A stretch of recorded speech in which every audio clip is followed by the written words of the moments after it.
Question की तरफ पहला क्वेश्चन हमारा कहता है कि किसी पर्यटक के द्वारा नीचे दिए गए विवरण पर विचार कीजिए।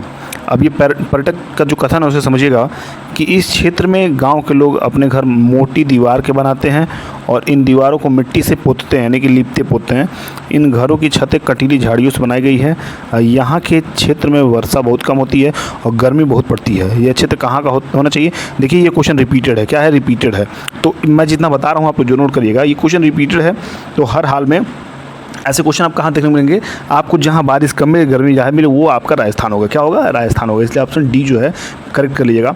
अगले क्वेश्चन तरफ बढ़ते हैं। उससे पहले मैं आप सभी को बता दूं कि ये जो क्लास है आपका 19 जनवरी 2023 को सीटेट का जो एग्ज़ाम हुआ था उसके ईवीएस के पोर्शन जो हम इस क्लास में कवर कर रहे हैं, और जितने भी लोग इस क्लास को देख रहे हैं और इस क्लास के माध्यम से या नोटिफिकेशन के माध्यम से वो अगर इस चैनल पे आए हैं इस क्लास को देखने के लिए, तो मैं उससे हर हाल में ये रिक्वेस्ट करूंगा कि आप इस चैनल को सब्सक्राइब कर लें, क्योंकि हम सीटेट को लगातार जो है डायरेक्ट करके चल रहे हैं। तो सारे सिलेबस जो है हम 20 अगस्त तक कवर कर लेंगे, और इसीलिए मैं आप सभी से कहूँगा कि फिर से आप सभी जो है क्लास के लास्ट तक बने रहिए, क्योंकि सारे क्वेश्चन जो है सीटेट की दृष्टि से बहुत इंपॉर्टेंट होने वाले हैं। दूसरा क्वेश्चन है कि एक अध्यापिका ने ऊर्जा हस्तांतरण के लिए निम्नलिखित खाद्य श्रृंखला का चित्र बनाया, जिसमें दिया है कि घास को दुर्मुट या भ्रूण। देखिएगा ये क्रम है, जैसे घास ये बना और इसको खा के मेढक, ठीक है, मेढक को सांप ने खाया और सांप को बाज ने खाया। यदि चौथे पोषण स्तर का ऊर्जा 7 किलो जूल है, ये देखिए यहाँ पे जे होगा, जी की जगह जे हो जाएगा। 7 किलो जूल है तो उत्पादक स्तर पर ऊर्जा कितनी होगी ये बतानी है। तो इसको हमें समझने के लिए समझना होगा कि देखिए, यदि चौथे पोषण स्तर की ऊर्जा 7 किलो जूल है तो उत्पादक स्तर पर ऊर्जा 700 केजी होगा। कितना होगा? 700 केजी होगा। कैसे होगा समझिएगा, मैं देखो आपको सब लिख दे रहा हूँ। 700 केजी होगा। और फिर समझिएगा, प्रत्येक परितंत्र में प्रत्येक पोषण स्तर पर उपलब्ध ऊर्जा का केवल 10% खाद्य श्रृंखला के अगले पोषण स्तर तक जाता है। इस प्रकार यदि चौथे पोषण स्तर तक 7 केजी ऊर्जा उपलब्ध है, 7 केजी ऊर्जा उपलब्ध है तो 10% अधिक यानी 70 केजी ऊर्जा तृतीय पोषण स्तर पर 700 केजी ऊर्जा द्वितीय पोषण स्तर पर तथा 7000 केजी ऊर्जा प्रथम पोषण स्तर पर उपलब्ध होगी। किस पे होगी? यानी कि प्रथम पोषण स्तर पर 7000 केजी जो है उपलब्ध होगी। तो इस आधार पे बी वाला जो ऑप्शन है ये सही हो जाएगा। अगर कुछ समझाने में कुछ थोड़ी भी गलती होगी तो प्लीज़ कमेंट करिएगा, उसको मैं समझाने का फिर से प्रयास करूँगा। तीसरा क्वेश्चन देखेंगे हम। दिया कि धारणीय विकास लक्ष्य यानी कि SDGs उत्तम व्यवस्था और शिक्षा को पाने, असमानता घटाने और आर्थिक वृद्धि को बढ़ाने के लिए अवश्यम भावी क्या है? अवश्यम भावी है। निम्नलिखित में से लक्ष्य 5 किस पर केंद्रित है? तो जो लक्ष्य यानी कि धारणीय विकास लक्ष्य जिसमें लक्ष्य 5 नंबर का है उसको पूछा है आपसे, तो वो जब हम जानते हैं तभी कर पाएंगे। तो मैं मोटी मोटा उसको बता रहा हूँ कि कौन से पे आधारित है। तो ध्यान देखिए बी वाला ऑप्शन को। बी वाला आपका ऑप्शन दिया है कि लिंग समानता पर। किस पे? जेंडर इक्वलिटी, लिंग समानता पे। आप इसको टिक कर लीजिएगा, ये इसका राइट आंसर है। यही इसका 5वां रूल था। चौथे क्वेश्चन की बात करेंगे। दिया है कि जल चक्र पृथ्वी के भीतर का पृथ्वी तथा वायुमंडल में पानी की अनवरत गति को दर्शाता है तथा इसमें कई विभिन्न प्रक्रियाएं सम्मिलित हैं। इसमें सम्मिलित विविध प्रक्रियाओं को दिखाने वाले सही विकल्प का चुनाव कीजिए। ए आपका दिया है वाष्पीकरण, वाष्पोत्सर्जन, संघनन, अवक्षेपण। बी आपका दिया है संघनन, वाष्पीकरण, वाष्पोत्सर्जन, अवक्षेपण। सी आपका दिया है अवक्षेपण, वाष्पीकरण, वाष्पोत्सर्जन और संघनन। डी आपका है वाष्पोत्सर्जन, संघनन, वाष्पीकरण, वाष्पोत्सर्जन, अवक्षेपण। तो इसका जो ऑप्शन है बोर्ड की तरफ से आया है वो आपका ए आया है। क्या आया है? ए आया है। देखिए इसमें से आप समझिए, दिया क्या है? वाष्पीकरण, वाष्पोत्सर्जन, संघनन और अवक्षेपण। ये बिल्कुल राइट ऑप्शन हो जाएगा, ए वाला। अगले क्वेश्चन तो बढ़ते हैं। अगला क्वेश्चन हमारा 5वें नंबर का है।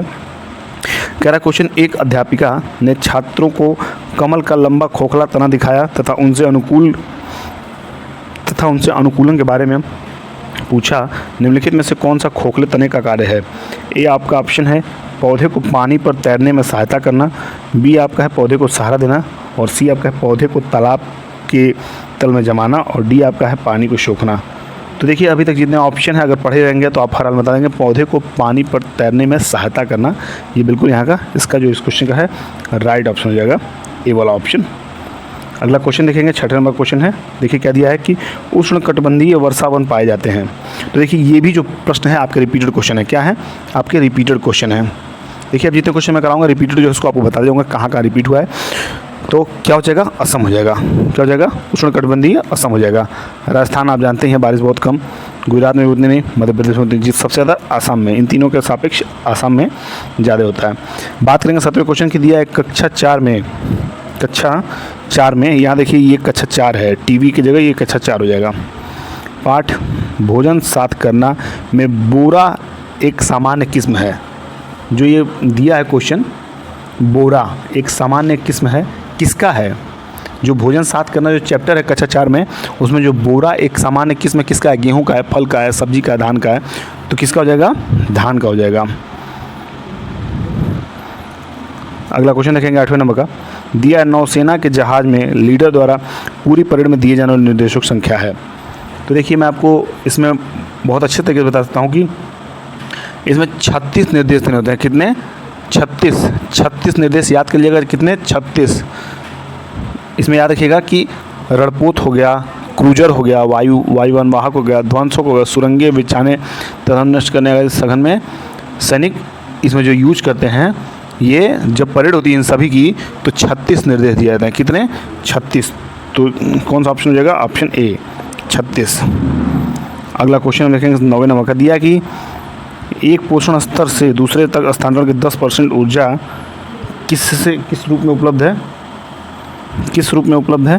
तो सौर में हो जाएगा, या प्रकाशीय, या रासायनिक, या यांत्रिक। तो अभी तक जितने भी आप लोग पढ़े हैं इसको जान लीजिए। सबसे पहले इसमें होता क्या है? केमिकल यानी कि रासायनिक होता है। बाकी यांत्रिक जो होता है वो नहीं होगा, प्रकाशीय बिल्कुल नहीं होगा, सौर बिल्कुल नहीं होगा। अगला क्वेश्चन जो इस क्लास का लास्ट क्वेश्चन होने वाला है। देखिए 10वां क्वेश्चन कह रहा है कि विश्व जल दिवस निम्नलिखित में से किस दिन मनाया जाता है?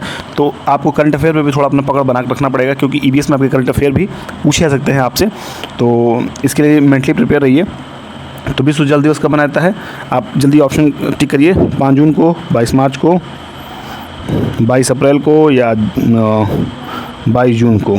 ठीक है, कब होगा ये आपको ऑप्शन बताना है। तो देखिए जो होता है इसका सही ऑप्शन वो आप भी जानते हैं। जल दिवस जो है आपको भी पता होगा, और जितने लोग तैयारी कर रहे हैं वो, क्योंकि ये सब लोग टच में रहते हैं इसके लिए। तो क्या हो जाएगा सही आपका? 22 मार्च। क्या हो जाएगा? 22 मार्च। तो इस तरह जो क्लास है ये समाप्त होती है।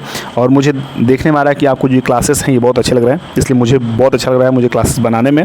और आपके लिए जितने मटेरियल मैं प्रिपेयर कर रहा हूँ बहुत खुशी से प्रिपेयर कर रहा हूँ, क्योंकि आप जो बड़े रुचि के साथ क्लासेस जो हैं अटेंड कर रहे हैं। तो मेरी शुभकामनाएं आपके साथ हैं। आप पढ़ते रहिए, मस्त रहिए, जहाँ भी रहिए स्वस्थ रहिए, अपने टारगेट को फोकस करिए, बहुत ज़्यादा उलझुल चीज़ें में उलझे मत रहिए। और मेरी तरफ से all the best film class में। तब तक के लिए बाय बाय, टेक केयर।